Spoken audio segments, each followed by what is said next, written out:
right, we're going to show a variation of working on thoracic extension that we can also localize with the therapist having a foot on the stool. The patient is sitting on the edge of the table with their feet on the ground. Okay, so the table has to be low enough for their feet to be on the ground. So separate your feet just a little bit, Kelsey. So to get into position, I'm going to put foot on the stool first. Bring your hands behind your head. Good. And then elbows in front. And now as I bring her forward, I can just rest my elbow on my knee or on my thigh so that I'm not having to hold her whole body weight. Okay. The other thing is I want to make sure her feet are basically right underneath the area that I'm going to be mobilizing. Okay. So that way we have a relatively stable base of support for her to not feel like she's like hanging out way out off of her base of support. Okay. We also have, so we have the base of support of her pelvis, which she's way in front of. We have the base of support of her feet. And then we have the base of support of her arms into my leg. Okay. So this is a decently stable position. The other main consideration as far as stability goes is the stool, because the stool is on wheels, right? It's unstable. So I just want to be careful with that as I go.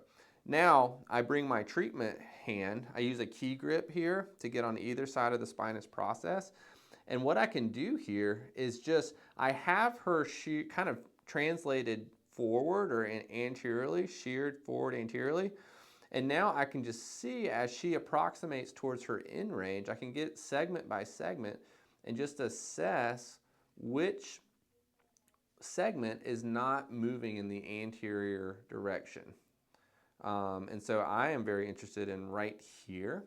I have my forearm perpendicular to her spine, okay?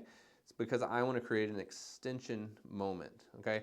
So now I am shifting my weight to the left. I am kind of scooping her elbows up towards the ceiling. I have that infield engaged into pure extension.